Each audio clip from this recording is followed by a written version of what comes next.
আগামী 25শে মে ঝাড়গ্রাম লোকসভা আসনে নির্বাচন রয়েছে। ইতিমধ্যেই তার প্রচার জোর কদমে চালাচ্ছে তৃণমূল। আর এই নির্বাচনের আগে আগামী 17ই মে জনসভা করতে আসছেন তৃণমূল কংগ্রেস সুপ্রিমো মমতা বন্দ্যোপাধ্যায়। জানা গিয়েছে ঝাড়গ্রাম জেলার গোপীবল্লভপুর বিধানসভার গজাশিমুল মাঠে রয়েছে এই জনসভা।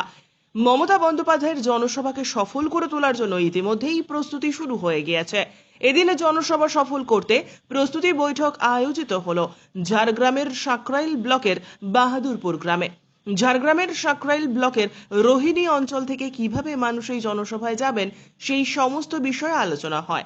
বৈঠকে ছিলেন সাকরাইলের রোহিণী অঞ্চল তৃণমূলের সভাপতি মধুর মাহাতো, তৃণমূল নেত্রী মণি নায়েক, নির্মল নায়েক সহ অনেকেই।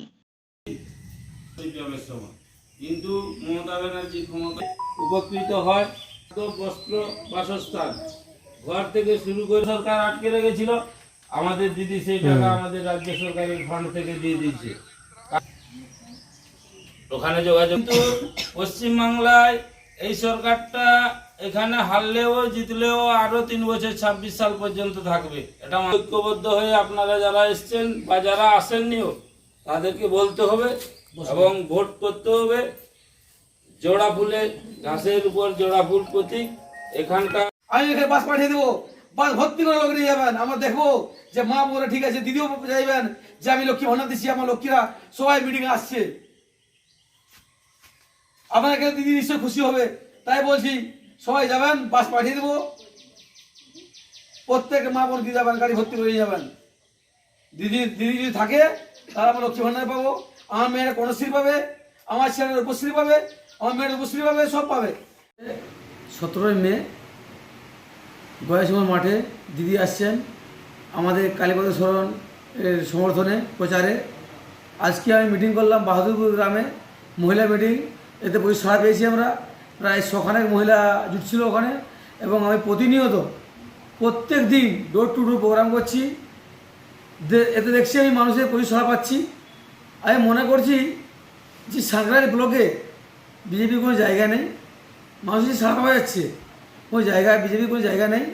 এবং আমার তো মনে হয় বিজেপি 4 নম্বর অঞ্চল কেন সাকরাইল ব্লকে হয়তো কোথাও এনে দিতে পারবে কিনা আমার সন্দেহ, মনে পারবে না এনে দিতে।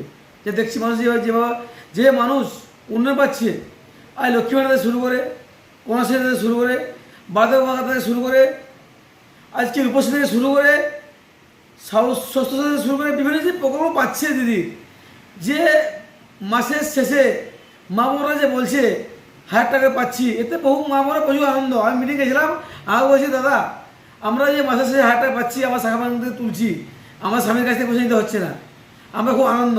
তাই দিদিকেই ভোটটা দেবো। এবং এই 17ই মে আমার অঞ্চল থেকে প্রায় 10খানা বাস যাচ্ছে, 20খানা ছোটো গাড়ি যাচ্ছে, বাইক 100 বাইক যাচ্ছে, প্রায় 5,000 লোক আমার অঞ্চল থেকেই যাচ্ছে। এতে মনে করছি ওখানে লোক ধরার জায়গা থাকবে না। এত লোক যখন জুটবে, জমা হবে মাঠে, মনে হয় লোক ধরবে না। আমার প্রত্যেক অঞ্চল থেকেই এভাবে যায়। সাকরাইল থেকে 10টা অঞ্চল, এখান থেকেই প্রায় 35,000 লোক হাজির হবে ওখানে গিয়ে। তাই বলছি বিজেপি কোনো জায়গা নেই, বিজেপি তো নেই। সাকরাইল কেন জঙ্গলমহলে বিজেপি নেই, বিজেপি কিছু দিতেই পারে না, কোথাও কি দাঁড়াতেই পারবে না।